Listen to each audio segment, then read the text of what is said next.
राधे राधे। जय श्री कृष्णा। आज मैं आपको कार्तिक मास के महात्म्य का 19वां अध्याय सुनाने जा रही हूँ। अगर आपको यह अध्याय अच्छा लगे तो कमेंट बॉक्स में जय हो राधा दामोदर जी की या जय हो चार भुजा नाथ जी की जरूर लिखें। धन्यवाद। कार्तिक मास के महात्म्य का 19वां अध्याय इस प्रकार है।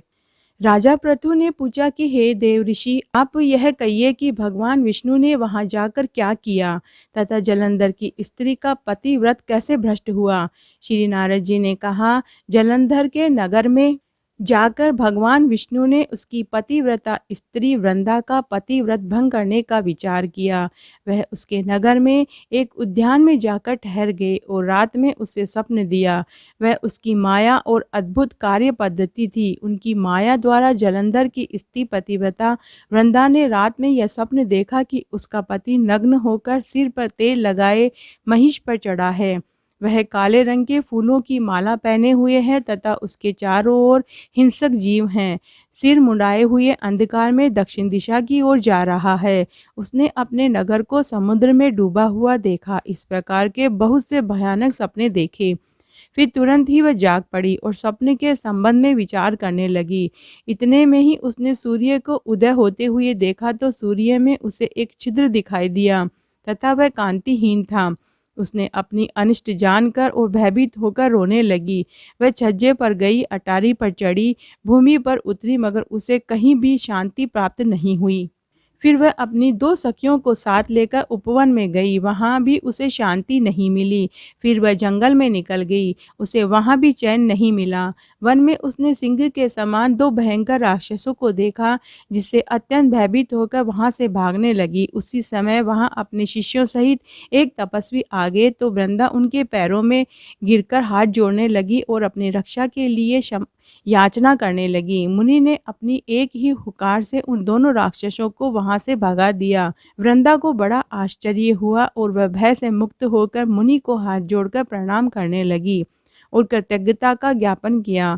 फिर उसने मुनि से अपने युद्ध रत पति के संबंध में उसकी कुशल क्षेम का प्रश्न किया। मुनि ने मौन हो आगे पीछे देखकर कहना चाहा।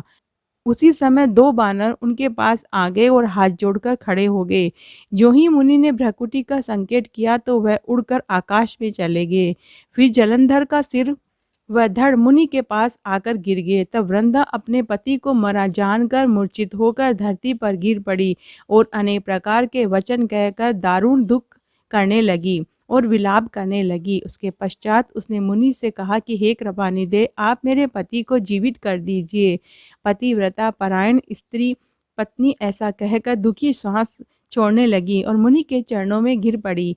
तब मुनि ने कहा कि वह शिवजी द्वारा युद्ध में मारा गया है, अतः वह जीवित नहीं हो सकता, क्योंकि जिसे भगवान शंकर मार देते हैं वह कभी जीवित नहीं हो सकता। परंतु शरणागत की रक्षा सनातन धर्म है, अतः कृपा करके मैं इसे जिंदा कर देता हूँ।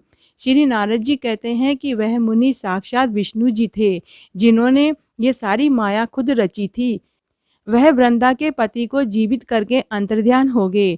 जलंधर ने उठकर वृंदा का आलिंगन किया और उसका मुंह चूमा। वृंदा भी पति को जीवित देखकर बहुत खुश हुई। अब तक हुई सब बातों को वह स्वप्न समझा। उसके पश्चात वृंदा सकाम हो बहुत दिन तक अपने पति के साथ विहार करती रही। एक दिन उसने संभोग काल के अंत में भगवान विष्णु को पहचान लिया। तब वह उसे ताड़ित करती हुई बोली कि हे पर स्त्री से गमन करने वाले विष्णु, तुम्हारी शील को धिक्कार है। मैंने जान लिया है कि वह मायावती तपस्वी तुम ही थे। हे राजन, ऐसा कहकर परम क्रुद्ध हो पतिव्रता ने अपने तेज को प्रकट करते हुए शाप दे दिया। जो तूने अपनी माया से दो राक्षस मुझको दिखाए थे, वही दोनों राक्षस किसी समय तुम्हारी भी स्त्री का हरण करेंगे और उसके विरह में दुखी होकर तुम बानरों की सहायता से वन में भ्रमण करोगे। और वह सर्वेश्वर जो इस समय तुम्हारा शिष्य बना हुआ है, वह वहाँ पर तुम्हारा साथी रहेगा। ऐसा कहकर पतिव्रता वृंदा भगवान विष्णु के लाख मना करने पर भी अग्नि में प्रवेश कर गई। ब्रह्मा आदि देवता आकाश से उसका प्रवेश देखते रहे। वृंदा के शरीर का तेज श्री पार्वती जी के शरीर में चला गया और आकाश में जय जयकार होने लगी। पतिव्रत धर्म के प्रभाव से वृंदा ने मुक्ति प्राप्त की। तो आज मैंने आपको कार्तिक मास के महात्म्य का 19वां अध्याय सुनाया। अगर आपको ये पसंद आता है तो ज़्यादा से ज़्यादा शेयर करके पुण्य कमाएं। धन्यवाद।